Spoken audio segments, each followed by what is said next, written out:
Buenas noches para todos. Les brindo un saludo desde la Sociedad Científica de Estudiantes de Medicina de la Universidad Católica de Asunción.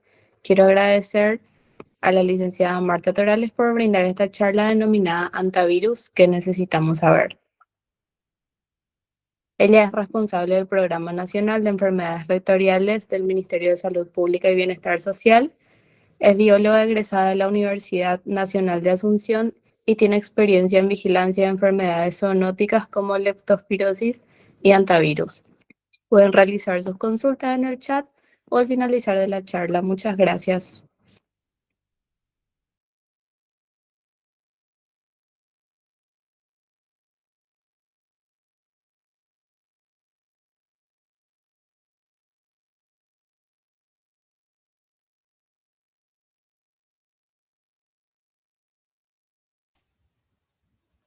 Muy buenas tardes, muy buenas noches. ¿Se me escucha bien?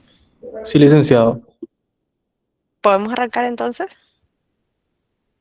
Genial. Sí, sí. Dale, muchas gracias y muy buenas tardes, muy buenas noches para todos. En primer lugar, muchas gracias por la invitación. Voy a apagar un ratito mi cámara para no interferir con la presentación y compartir pantalla.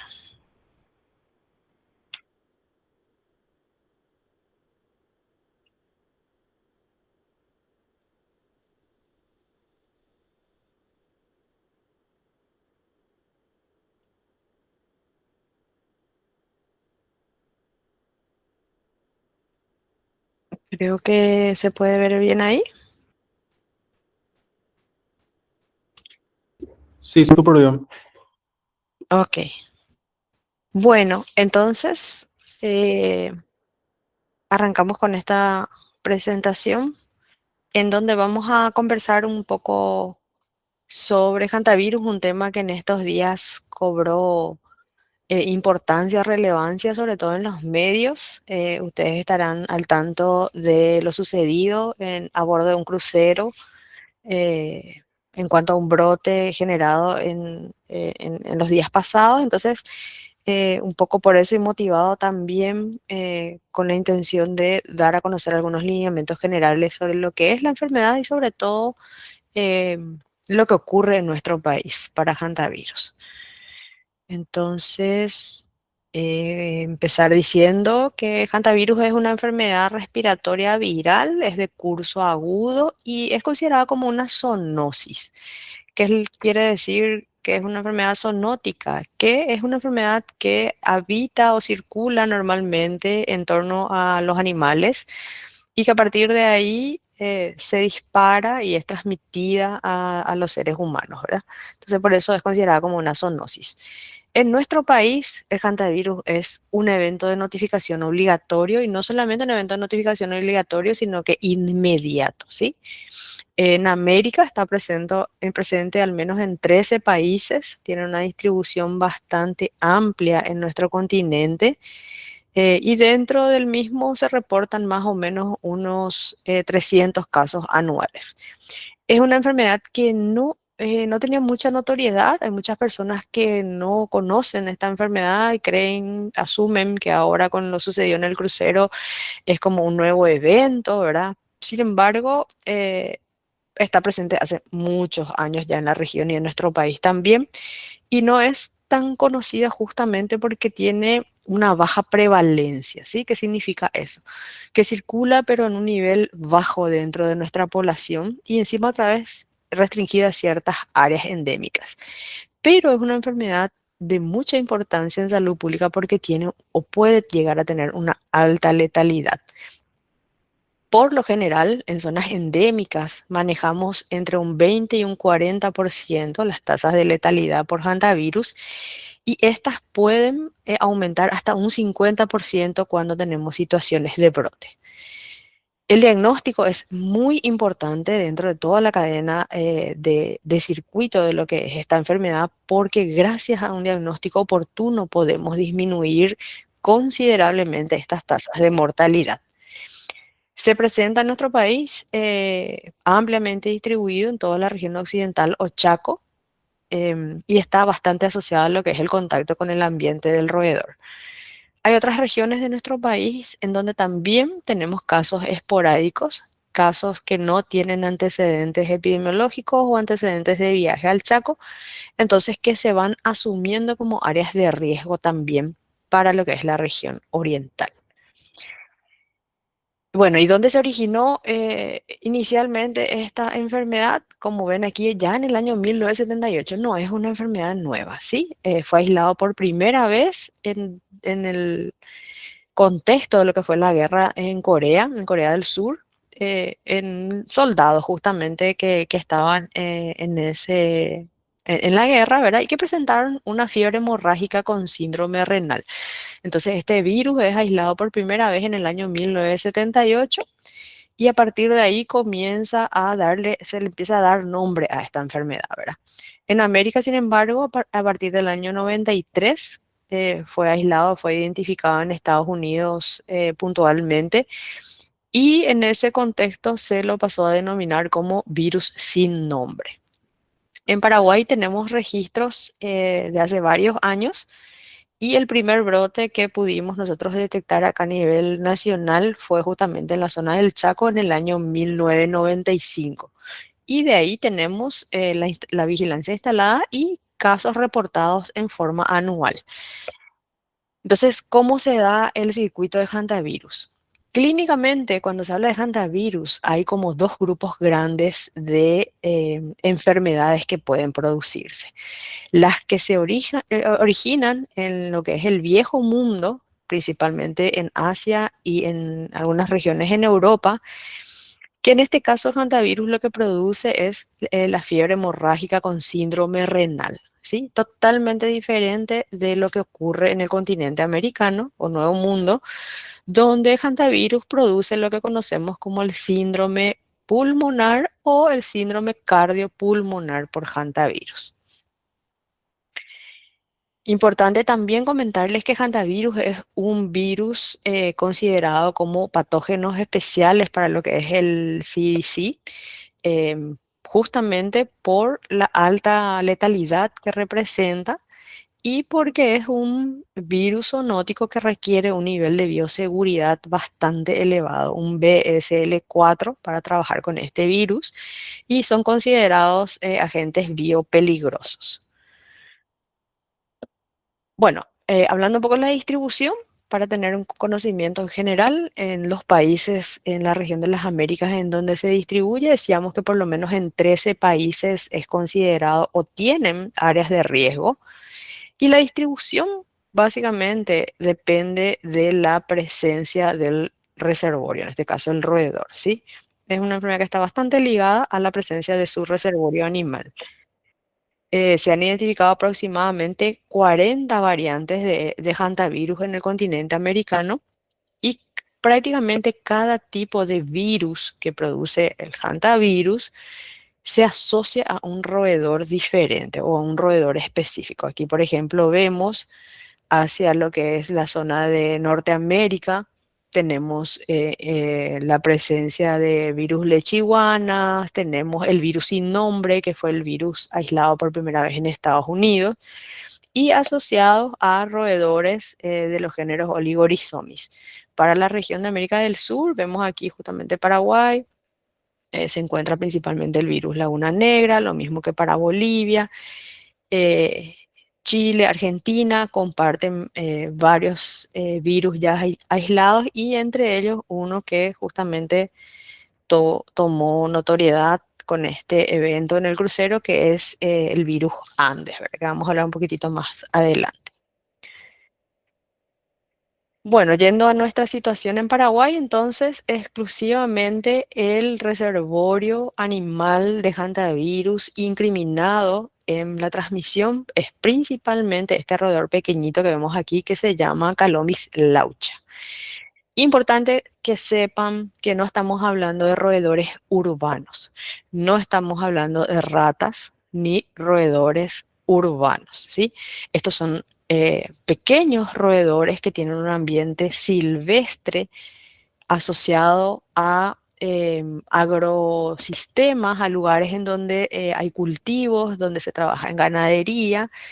Es un roedor bastante pequeño en tamaño, pesa menos de 20 gramos, la longitud total es de 125 milímetros más o menos, y básicamente son oportunistas. Ellos habitan en ambientes abiertos, como les dije, en agroecosistemas, y pueden alimentarse, pueden ser herbívoros, carnívoros, omnívoros, son bastante oportunistas. Generalmente invaden viviendas y espacios en donde el ser humano está habitando justamente en busca de algún tipo de alimento. No obstante, hay otras especies de roedores que también en nuestro país pueden estar incriminados en la transmisión de hantavirus, principalmente el Oligorhizomis longicaudata, que es también un roedor bastante parecido a Calomis laucha, es bastante pequeño también. Entonces, importante en primer lugar tener claro eso, ¿sí? Diferenciar completamente de lo que es un ambiente urbano. No son roedores comunes, no son roedores urbanos, no son las ratas que tenemos en las alcantarillas, ni en las ciudades, ni en nuestras viviendas. ¿Cómo ocurre la transmisión al ser humano? Y básicamente es a través de la inhalación de aerosoles, ¿verdad? Que están contaminados con estas partículas virales que el roedor excreta, ya sea en orina, en las heces, en saliva, y la transmisión se mantiene enzootóticamente de una manera horizontal, lo que nosotros llamamos transmisión horizontal, que es de roedor a roedor. Se van pasando el virus y ellos mantienen a lo largo de toda su vida esta infección viral dentro de las poblaciones de roedores, ¿sí? Se agreden entre ellos durante juegos, mordeduras, arañazos. Ocurre esta transmisión entre población de roedores. Una vez que estos roedores están contaminados, están infectados con el virus, en las excretas, como ya les dije, se elimina una buena cantidad de partículas virales. Y el problema está justamente cuando estas partículas se aerolizan generalmente en ambientes cerrados y entra en contacto con una persona sana que al inhalar, al respirar, absorbe estas partículas virales. En cuanto al virus, al agente etiológico, comentarles que es un ARN monocatenario negativo, segmentados en 3 fragmentos, S, M y L, son de la familia Hantaviridae, género Orthohantavirus y del orden Bungiaviridae. Hay muchos virus, como ya les mencioné, que producen hantavirus.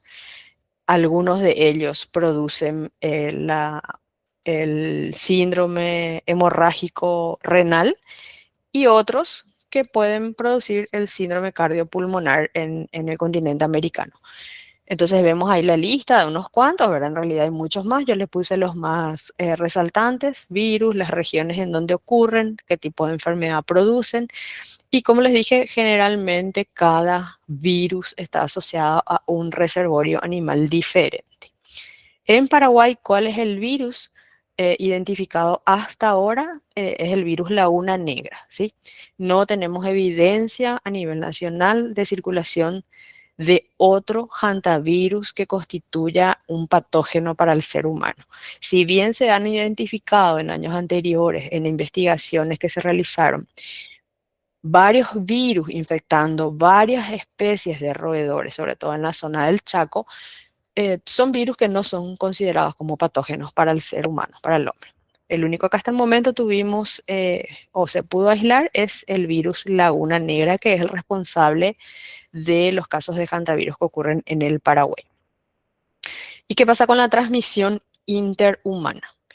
Hasta el año 2018 no se tenía evidenciado, había algunos relatos de que podría existir algún tipo de hantavirus que podía ser transmitido de persona a persona, pero hasta ese año no se tenía evidencia. Recién a finales del año 2018, inicios del 2019, ocurre un brote en la ciudad de Epuyén, en Chubut, Argentina.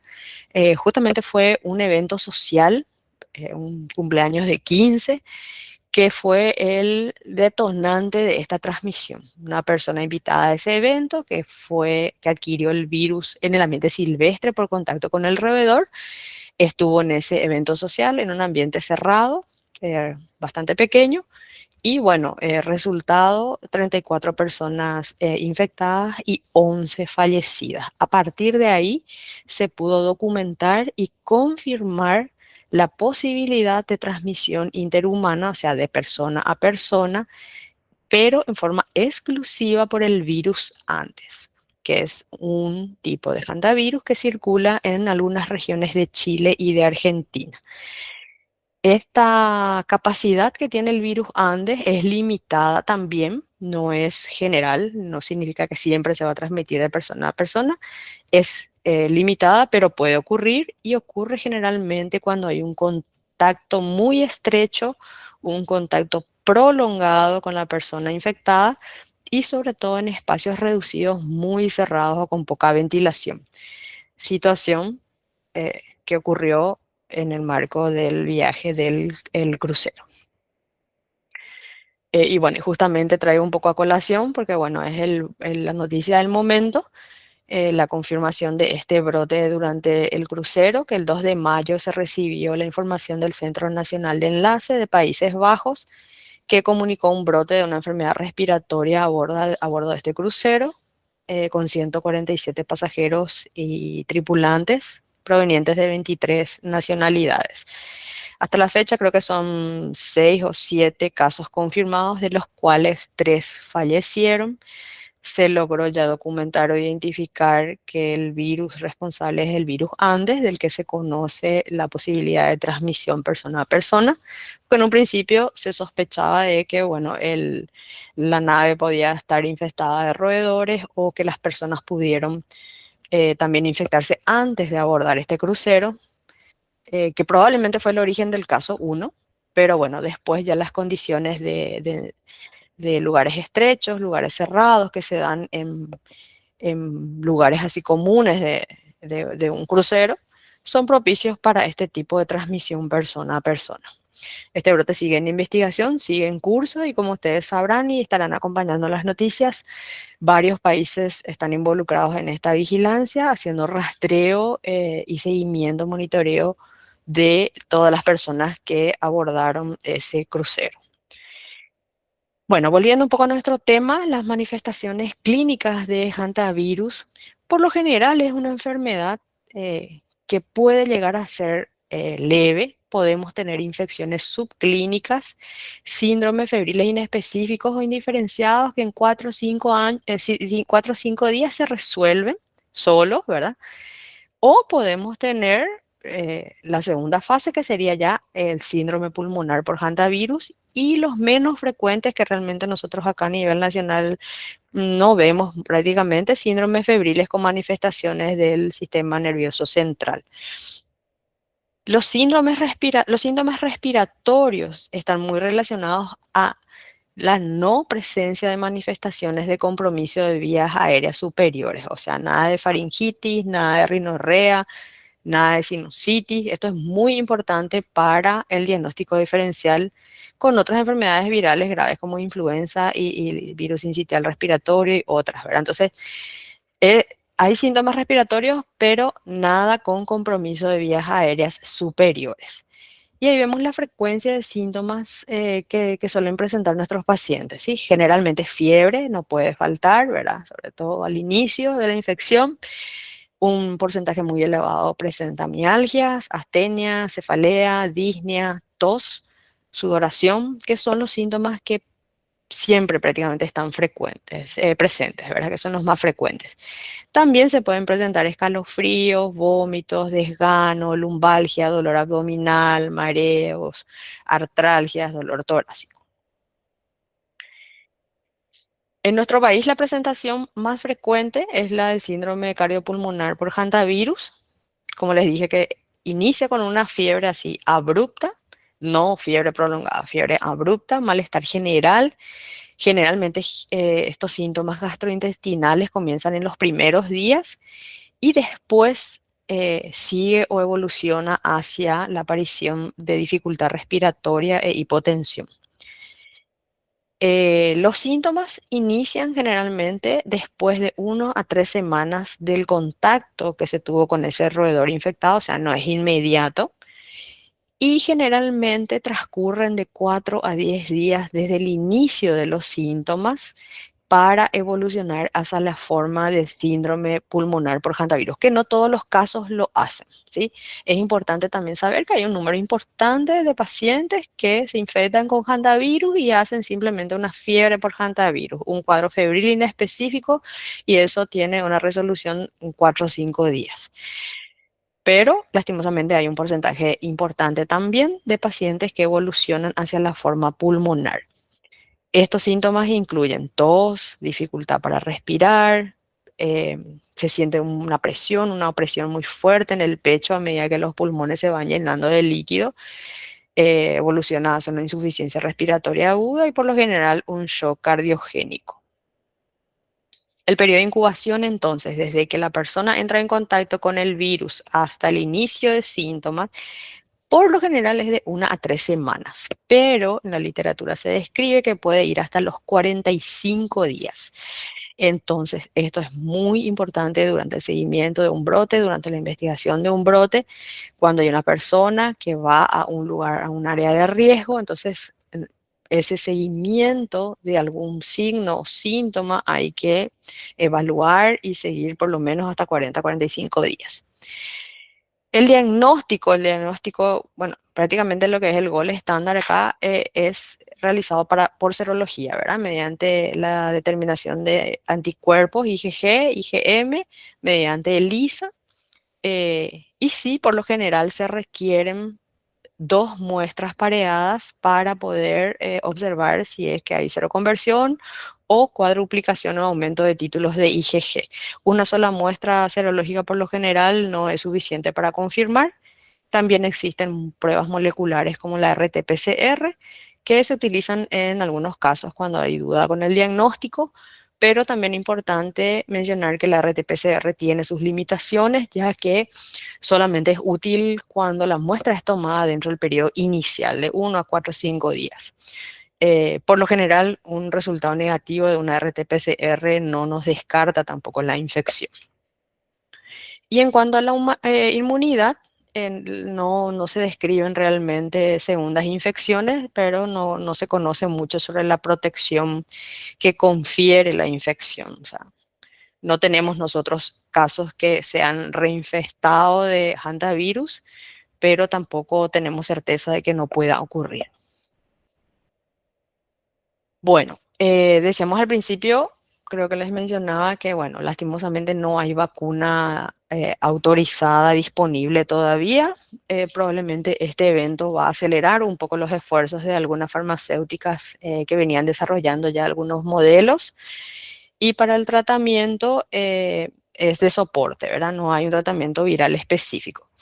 Lo recomendado es que los tratamientos se realicen en establecimientos que tengan acceso a unidades de cuidados intensivos y que cuenten con una posibilidad de hacer asistencia ventilatoria mecánica. El tratamiento básicamente de hantavirus es un tratamiento de sostén. Sí, como les digo, es muy importante considerar que si tenemos un caso sospechoso de hantavirus, debemos hospitalizarlo en un servicio que cuente con una unidad de cuidados intensivos, porque el paciente puede descompensarse de un día para otro. Y como la mayor zona de riesgo para hantavirus es la zona del Chaco, el traslado de pacientes desde lugares así muy remotos por lo general retrasa mucho el manejo, el ingreso a una unidad de cuidados intensivos y generalmente ahí ocurren los desenlaces fatales, ¿verdad? Eh, el traslado se tiene que considerar siempre cuando el paciente acude a un centro de baja complejidad, pero siempre tiene que ser realizado con el acompañamiento de un personal entrenado, con equipos adecuados, previa coordinación con el servicio donde va a ser trasladado ese paciente. Antes de trasladar a un paciente sospechoso de hantavirus, ese paciente tiene que ser estabilizado, se debe asegurar un acceso venoso adecuado, y si el paciente va a ser trasladado por vía aérea, que es algo muy común en nuestros casos, como les digo, porque generalmente ocurren en lugares muy remotos al interior del Chaco, y los pacientes tienen que ser trasladados en helicópteros por lo general. se debe proceder a intubar al paciente antes del traslado aéreo. Bueno, en cuanto a nuestra situación nacional, les mencioné que nuestro primer brote detectado fue en el año 1995. En esa oportunidad ya pudo ser determinado que el virus responsable es el virus Laguna Negra.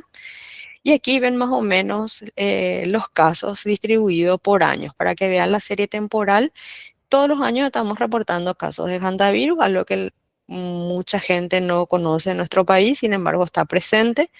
La letalidad es más o menos del 13% cuando no tenemos brotes. Cuando hay brotes siempre aumenta esta letalidad. Tenemos un promedio anual más o menos de 10 a 11 casos. La gran mayoría, más del 90% de nuestros casos son relacionados a viajes o trabajos o residencia en algún lugar del Chaco. Nuestra incidencia acumulada es de 2,35 casos por cada 10.000 habitantes en la zona de riesgo. Y generalmente, aquí como vemos, acá vemos el mapita de distribución de casos, donde se ve perfectamente que la región occidental Los Chaco prácticamente es toda zona endémica de hantavirus. No hay casi ningún lugarcito que no tenga o no haya tenido casos de hantavirus. Ya para la región oriental hay un poquitito más de sesgo en la información. Hay algunos casos que pudimos confirmar que realmente no tuvieron antecedentes de viaje al Chaco, por ejemplo, los casos de Itapúa, que nosotros consideramos como lugar probable de infección el departamento mismo de Itapúa. Entonces, son consideradas zonas de riesgo también para hantavirus. Lo mismo que el norte de la región oriental, por ejemplo, algunas zonas del departamento de Concepción y de San Pedro. Fuera de eso, la región occidental, Los Chaco, es la gran zona endémica para hantavirus en nuestro país. Y aquí también podemos ver el número de casos por año en cada una de las regiones. También tuvimos por ahí algunos casos importados, un caso creo importado del Brasil. En lo que va del año 2016, ahora hasta mediados del mes de mayo, estamos reportando 3 casos confirmados de hantavirus, 2 procedentes del departamento de Boquerón y uno de Presidente Hayes. Y este es otro mapita que nos muestra la distribución ya por incidencia. Acá vemos el coeficiente de incidencia, son los casos confirmados conforme a la población de cada uno de los distritos. Y se ve claramente que los distritos más afectados son el de Mariscal Estigarribia, que es básicamente un área hiperendémica, lo mismo que el distrito de Carmelo Peralta hacia Alto Paraguay. Pero toda el área del Chaco está en mayor o menor medida afectada por esta zoonosis. Comentar también que hantavirus tiene una presencia a lo largo de todo el año. No hay prácticamente, esta gráfica nos muestra, en la línea horizontal están las semanas del año, que nosotros le denominamos en vigilancia semanas epidemiológicas, y en la vertical está el número de casos, ¿verdad? Como pueden ver, un año empieza en la semana 1, termina en la semana 52. A lo largo de todas las semanas en esta serie temporal de años, eh, se registraron casos, ¿verdad? Siempre hay casos. Pero esta curva aquí nos muestra que hantavirus tiene una marcada estacionalidad. Generalmente aumentan los casos o se generan los brotes cuando comienza el mes de agosto y dura ese aumento hasta finalizar el año, más o menos hasta diciembre. Después como que entra otra vez en una curva lineal con un número estable de casos. Y el perfil epidemiológico de hantavirus en nuestro país. ¿Qué tenemos que tener en cuenta para considerar el riesgo de hantavirus si tenemos un paciente con los síntomas y queremos saber cuál es el factor de riesgo? Bueno, es una enfermedad que por lo general está relacionada al riesgo laboral, muy ligado al trabajo en las estancias, en las construcciones, ya sea horas viales, construcción de estancias, agricultores, ganaderos, la población rural que vive en esa zona, en la zona del Chaco. camioneros, tractoristas, peones de estancias, ganaderos, limpiadores. Todos estos oficios, estas actividades son consideradas como de riesgo.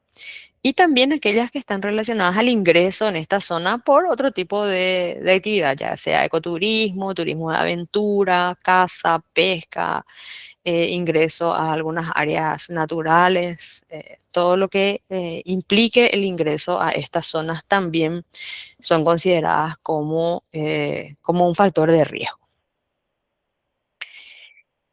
Bueno, para la vigilancia epidemiológica, entonces, nosotros trabajamos en base a la sospecha de la enfermedad. O sea, nosotros no esperamos a que el caso se confirme para poder hacer un seguimiento, un monitoreo y la notificación. Como les dije, es un evento de notificación obligatorio. Tenemos nosotros en el sistema de vigilancia nacional una guía de vigilancia aprobada por resolución ministerial. Eso tiene, hay leyes que también sustentan la obligatoriedad de estos eventos. Entonces, para que nosotros podamos enmarcar una sospecha de hantavirus, tenemos nuestra definición de caso sospechoso, que es para personas provenientes de zonas de riesgo, es toda persona que presenta fiebre de un inicio abrupto, que tenga por lo menos alguno de estos síntomas: cefalea, mialgia, disnea, dificultad respiratoria, vómitos, dolor abdominal. Este cuadro a ustedes se le presenta, algún paciente presenta este cuadro y les dice que viene del Chaco, que estuvo trabajando en una estancia, que que estuvo en zona de riesgo, entonces cumple tranquilamente con la definición de un caso sospechoso. Ahora, si es una persona, por ejemplo, del departamento de Cordillera, de Guairá, no es del Chaco, no viajó al Chaco, no tiene antecedentes de viaje al Chaco, cuando yo puedo considerarle como una sospecha de Hanta, si presenta fiebre de inicio abrupto seguido de un distrés respiratorio de una etiología que no podemos determinar, claramente se puede también sospechar de hantavirus. Cuando confirmamos el caso, cuando tenemos pruebas de laboratorio confirmatorias, como les dije, la IgM o la IgG por MAC ELISA, hay también paquetes o kits comerciales. Los kits comerciales no confirman la enfermedad, necesitamos, como les dije, de todas maneras tomar muestras, enviar a nuestro laboratorio de referencia y tener muestras pareadas en el periodo agudo y en el periodo de convalescencia. 14 a 21 días de diferencia entre las dos muestras para poder ver cero conversión o cuadruplicación de títulos de IgG. Y también se puede llegar a confirmar un caso por nexo, en el caso de que tengamos un brote bien definido, bien en un área delimitada, ya tenemos evidencia de que todos los enfermos, los que están con fiebre, distrés respiratorio en una zona, ya tienen su diagnóstico laboratorial y siguen saliendo más personas de esa zona con la misma clínica, la misma exposición de riesgo. Entonces, eso es un elemento que tenemos dentro de la vigilancia para poder también confirmar esos casos por nexo epidemiológico. Entonces, ustedes, personal de blanco, en formación, profesionales de la salud, en ejercicio, ¿cuándo pueden sospechar de hantavirus? ¿Cuándo van a sospechar de una infección por hantavirus? Si se presenta un paciente con estos síntomas, ¿verdad? Como ya dijimos y ya repasamos. Una fiebre de más de 38,5 grados, dolor muscular, cefalea, dolor abdominal, disnea, dificultad respiratoria, tienen toda la otra batería de síntomas o de signos.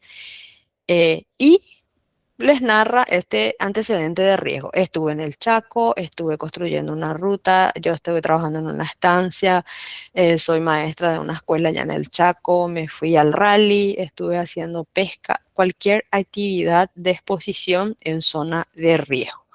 Entonces, si yo tengo la clínica y tengo el riesgo epidemiológico, sospecho de que puede ser un caso de hantavirus. ¿Qué hago? Solicito un hemograma, una radiografía de tórax. Esto me sirve para evaluar, monitorear la saturación de oxígeno, los niveles de hematocrito, si existe o no trombocitopenia, si hay infiltrados pulmonares. ¿Y qué se hace? Se notifica inmediatamente ante la sospecha. No se espera la confirmación del caso. Se toma muestra para el diagnóstico etiológico Y hay un equipo que inicia ya la investigación epidemiológica para poder ir avanzando con la investigación en tanto el resultado laboratorial se procesa. ¿Qué hago con ese paciente? De preferencia, hospitalizarlo en un establecimiento de salud que tenga unidades de cuidados intensivos. Bueno, y comentarles también que en el año 2025, el año pasado, tuvimos un brote nuevamente, un brote muy importante que afectó a la zona del corredor bioceánico.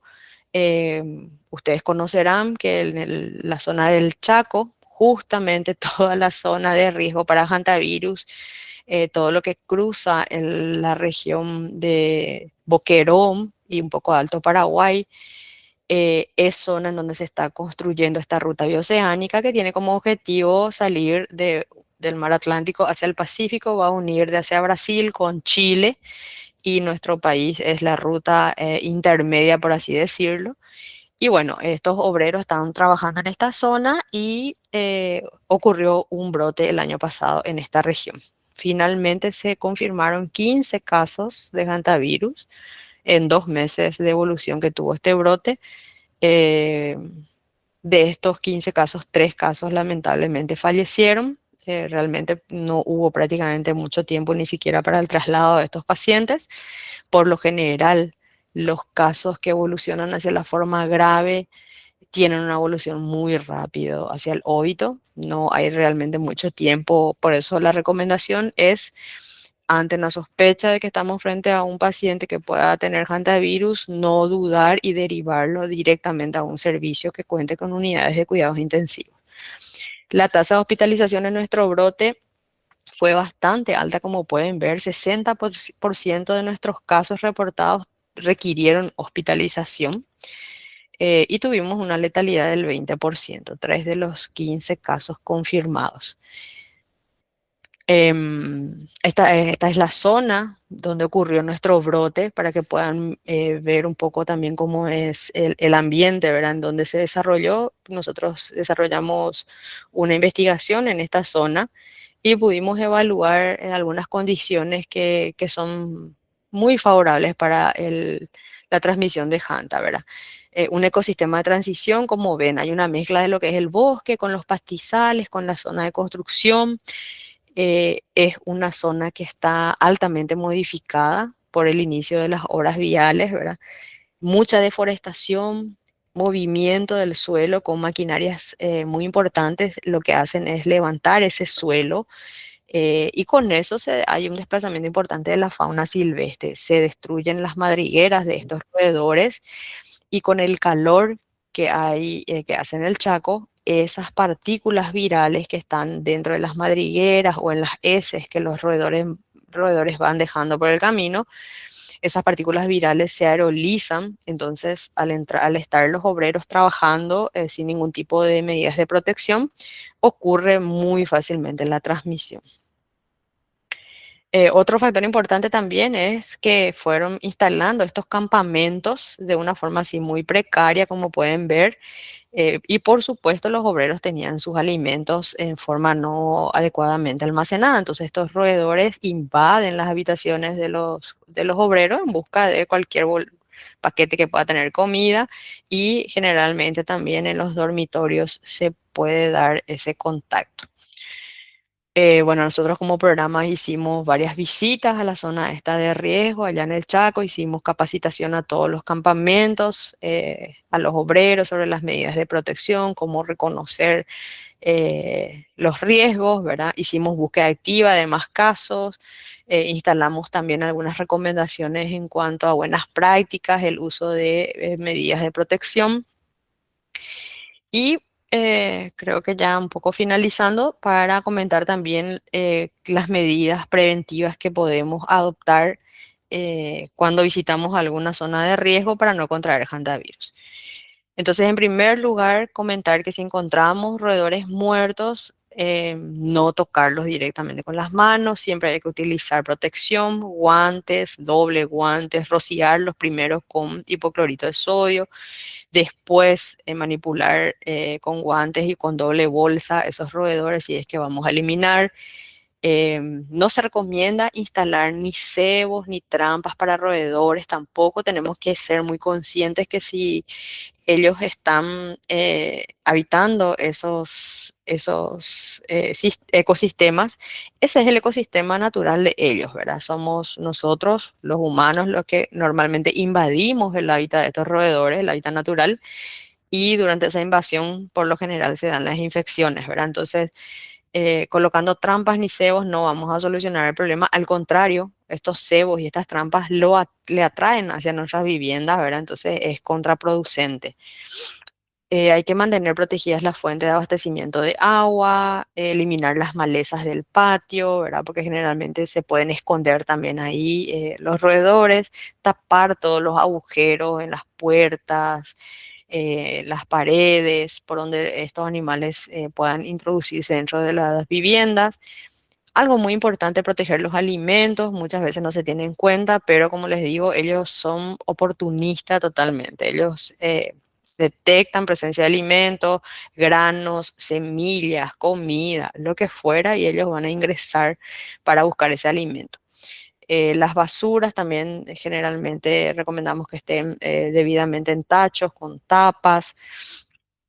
Y la limpieza, ¿verdad? Nunca barrer en seco. Cuando nosotros entramos a un lugar, a un depósito que pueda estar contaminado con roedores, un depósito que está cerrado hace mucho tiempo y creemos que puede haber infectación por roedores, nunca barrer en seco, porque al barrer en seco el polvo lo que hacemos es levantar esa polvareda y con esa polvareda se levantan las partículas virales, ¿verdad? Entonces primero se recomienda rociar con abundante agua con cloro y dejar por lo menos 30 minutos que eso inactive.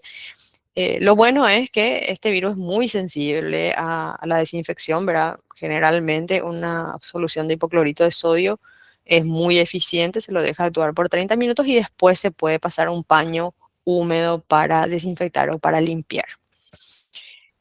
Y el equipo de protección personal, ¿verdad? Que orientamos generalmente para la población. Si la gente va a estar trabajando en una zona de riesgo, como la que estamos mencionando, utilizar una ropa adecuada de trabajo, botas, guantes, gafas protectoras, mascarillas si es que están trabajando con polvo y las precauciones para el personal de salud durante los procedimientos de atención en la salud, ¿verdad? Pacientes, se recomiendan las precauciones estándar. Recuerden que nosotros no tenemos evidencia de circulación del virus Andes. Lo único que tenemos por el momento identificado es el virus Laguna Negra, que hasta el momento se transmite exclusivamente por el contacto, por la inhalación de partículas virales producto de las excretas de los roedores. No tenemos evidencia de transmisión de persona a persona en nuestro país, por lo tanto, es el equipo de protección estándar el que se recomienda para el personal de salud. O sea, uso de guantes, bata, mascarillas respiratorias N95 o FFP2, protección ocular, sobre todo si es que vamos a hacer algún tipo de procedimiento que pueda generar aerosoles, por ejemplo, vamos a intubar al paciente. Entonces, sobre todo en ese tipo de procedimientos. Y bueno, finalmente, invitarles a que puedan entrar en contacto con nosotros como Programa Nacional de Enfermedades Vectoriales. No solamente llevamos la vigilancia de hantavirus, llevamos también, como pueden ver ahí, la vigilancia de fiebre amarilla, dengue, zika, chikungunya, malaria, chagas, una cantidad importante de eventos que, bueno, si les interesa, les dejo ahí el link que ustedes pueden ingresar a nuestra página. Contamos con información detallada de cada una de estas vigilancias, algunas estadísticas de lo que representan estas enfermedades en nuestro país, van a encontrar algunos mapas también interesantes y medidas de protección que les puede servir. Muchas gracias a todos y quedo atenta si es que tienen algún comentario o alguna pregunta. Muchas gracias, licenciada. Excelente presentación. acá hay una consulta. ¿Cuándo se sospecharía antivirus? ¿Cuándo se ven los síntomas? Está un poco común. ¿Cuándo se sospecharía? Sí, o Me sea, rep- ¿cuándo se sospecharía antivirus? Ujú. ¿Cuándo se ven los síntomas? Sí, es tan poco común. Y los síntomas, como les mencioné, son bastante generales, ¿verdad? Muy comunes y se pueden confundir con una gripe, se pueden confundir con una infección, una fiebre inespecífica. Lo importante es siempre entrevistar a nuestros pacientes, ¿verdad? La entrevista y indagar un poco sobre qué estuvo haciendo 15 días antes, 20 días antes, si viajó, antecedentes de viaje o qué tipo de actividades, cuál es su ocupación. Esos son generalmente los factores que al personal le lleva a sospechar que puede ser hantavirus, porque si no, eh, uno va a sospechar de un cuadro de dengue, que es una enfermedad mucho más prevalente en nuestro país, ¿verdad? Si es un paciente de la región oriental, de Asunción, va a decir, bueno, puede ser una sospecha de dengue, puede ser una sospecha de muchas otras enfermedades y no voy a pensar nunca en hantavirus. Entonces, el disparador para la sospecha, más allá de la clínica, porque como les digo, al inicio los síntomas son muy inespecíficos, más que nada es el antecedente epidemiológico.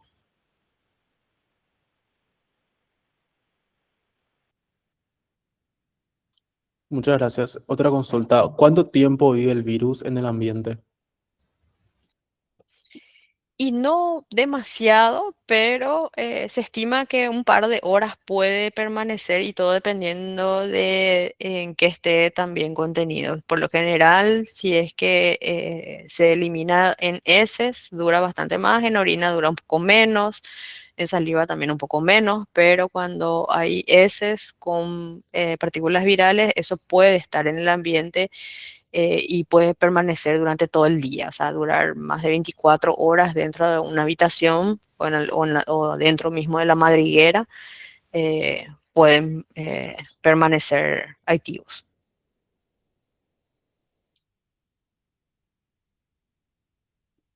Ok, bueno. ¿Y el tratamiento para el antivirus cuál sería? Como le mencioné, no hay un tratamiento específico, ¿verdad? Es todo de soporte, es ir manejando conforme a los síntomas van apareciendo. Hay fiebre, se hace el tratamiento de la fiebre, hay dolor, hay tratamiento para el dolor. Comienzan a haber complicaciones respiratorias, entonces ahí ya se hace el soporte respiratorio mecánico, si es que amerita, si es que es la necesidad, ¿verdad? Y ya después ingreso a unidades de cuidados intensivos, aquellas personas que desarrollan ya lo que es el síndrome cardiopulmonar. Pero son todos tratamientos, el manejo es manejo de soporte, ¿sí? En base al cuadro que va desarrollando el paciente, no hay un tratamiento viral específico. Ok. Eh, si bien la OMS habla de que el antivirus tiene poco riesgo de ser una nueva pandemia, se habla mucho de que en los próximos días, semanas, van a aparecer nuevos casos, ¿verdad?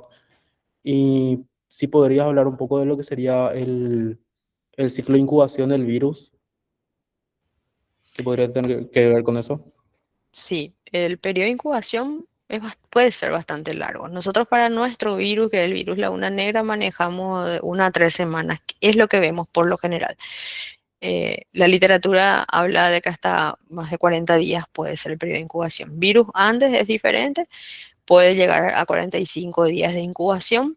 Los casos que se reportaron en el brote de Puyén también por lo general fueron un promedio de 2 a 3 semanas de incubación.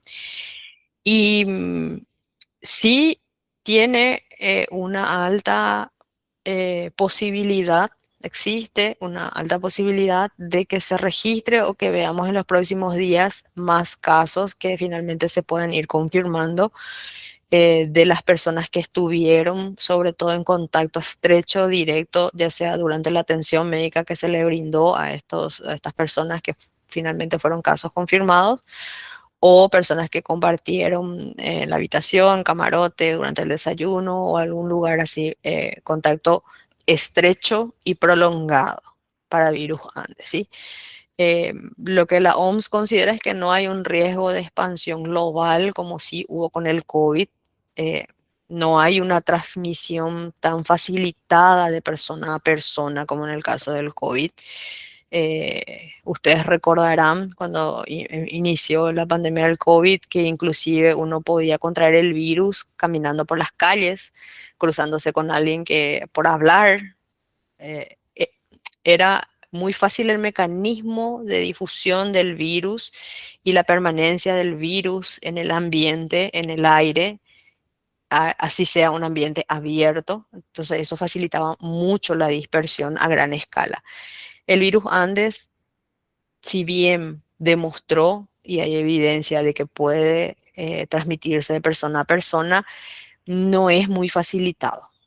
Tiene que estar, está muy ligado a un, como les dije, un contacto muy estrecho y en un ambiente muy cerrado. Entonces eso restringe muchísimo las posibilidades de una expansión así tan masiva como fue con el COVID. Ok. Otra consulta que refiere a lo que sería la cepa Laguna Negra. ¿En Paraguay no hay transmisión de persona a persona o sí existe? No hay documentado hasta la fecha y el virus, el único virus que logramos aislar, secuenciar, gracias a, nosotros tenemos un laboratorio de referencia nacional, ¿verdad? Que es parte de la estructura del Ministerio de Salud, que es nuestro centro de referencia nacional. El único virus que hasta ahora se identificó en todas las muestras a lo largo de estos años es el virus Laguna Negra y este virus no muestra potencial por el momento al menos. Nunca decimos nunca va a transmitirse porque bueno, ustedes sabrán en biología nada se escribe sobre la piedra. Los virus mutan, evolucionan, pero por el momento, no es lo que ocurre en nuestro país. El virus Laguna Negra es el exclusivo por ahora, es el que circula en nuestras zonas endémicas y no tiene potencial de transmisión de persona a persona. Ok. Una última consulta. ¿Qué pasa con los animales domésticos? También consultaron sobre aves que tienen contacto con el virus. No se desarrolla en otros animales, ¿verdad? Inclusive dentro de lo que es el reservorio animal, que son los roedores, ellos, esa es la función justamente del reservorio.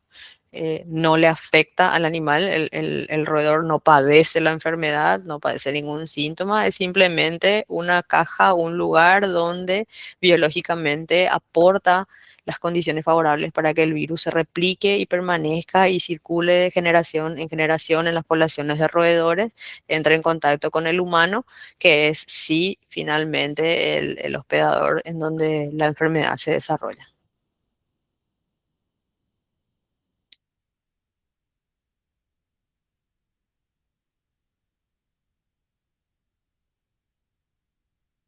Marcos Núñez, no sé si tienen alguna consulta.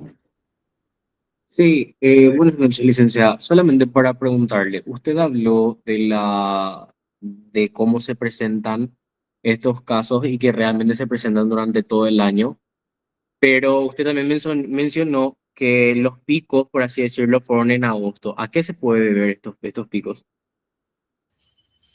Y nosotros creemos que hay dos factores que predisponen estos picos estacionales, ¿verdad? Por lo general, es el inicio de la primavera y el periodo de verano después, ¿verdad?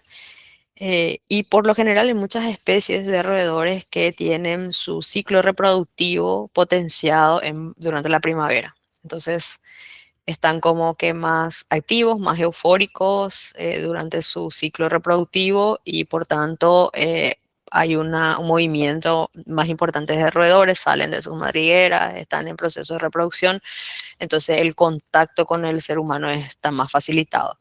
Y por otro lado también tenemos evidencia de que en la zona del Chaco hay ciertos cultivos que van terminando en invierno y esto genera a que estos grandes depósitos o silos que existen en la zona del Chaco, en donde durante todo el invierno se recoge y se almacenan los granos de estos cultivos, llegada la primavera son retirados de ahí para su venta, ¿verdad? Para su comercialización, y entonces ahí es cuando comienzan a hacer las limpiezas en las estancias las limpiezas de los silos y los depósitos. Generalmente cuando comienza la primavera se da este movimiento de productos, entonces los trabajadores en las estancias hacen esta limpieza de silos y entran después de varios meses donde esos silos están cerrados, donde esos granos estuvieron almacenados y por supuesto los roedores estaban ahí comiendo y viviendo felices y excretando también, dejando sus partículas virales. Entonces los obreros entran a hacer esa limpieza y es ahí cuando ocurre también la transmisión. Entonces son dos cosas. Por un lado, la actividad relacionada al campo mismo, ¿verdad? Que son las fechas de cultivo y de limpieza de depósitos y de silos. Y la parte que tiene que ver un poco más con el periodo de reproducción de estos roedores. Muchas gracias, doctora. Una última consulta, ¿hay algún tipo de evidencia que la cepa Andes pueda transmitirse por fluidos humanos? La evidencia que se reportó, sí, fluidos humanos, eh, pero básicamente que aerolizan, ¿verdad? Que se generan, o sea, partículas de saliva, al toser, eh, más bien por ese tipo de mecanismos, el contacto persona a persona. Tampoco se describió otro tipo de contacto. Como les dije, fue el detonante de ese brote en Ebuyen que pudo finalmente confirmar que realmente esa transmisión ocurría de persona a persona, ya que solamente el caso índice tuvo antecedentes de estar en la zona silvestre, estuvo recogiendo algunas plantitas ahí en el área silvestre, ¿verdad? Que sí tuvo ese antecedente. Los demás afectados no. El único factor común fue asistir a ese evento social y estuvieron en un salón, en un evento social, eh, compartiendo entre todos en un lugar cerrado con este paciente que ya estaba incubando, ya estaba en su periodo de transmisibilidad. Y ese es el único mecanismo descrito hasta la fecha. Otra consulta, ¿no se ha registrado el contagio por los alimentos mismos en los depósitos o silos en el consumo humano aquí en Paraguay? En Paraguay no tenemos relatos de antecedentes de consumir alimentos que pudieran estar contaminados con el virus. Sí, en la literatura se describe que mucho menos frecuentes para ciertos tipos de virus Hanta puede ser también un mecanismo interesante. Hablábamos de las mordeduras de roedores, arañazos que se pueden eh, registrar y también se describe en la literatura el consumo de alimentos o agua que pueda estar contaminada, ¿verdad? Pero nosotros particularmente en los casos en Paraguay que venimos haciendo seguimiento no nos relatan esos antecedentes, ¿verdad? Sí sabemos que una práctica muy común, sobre todo la gente que trabaja en la zona del Chaco, a veces la gente que va al rally también, una costumbre muy común, muy nuestra, es arrancar una ramita de alguna plantita silvestre y llevarse a la boca, ¿verdad? Eh, o chupar la ramita, o morder, o no sé, es una conducta que sí se describe muchas veces. El uso de pequeñas ramitas de plantitas silvestres, flores silvestres y se lleva a la boca, ¿verdad? Y ahí sí puede tranquilamente ocurrir una infección, porque eso sí va a estar, es muy fácil que tenga partículas virales.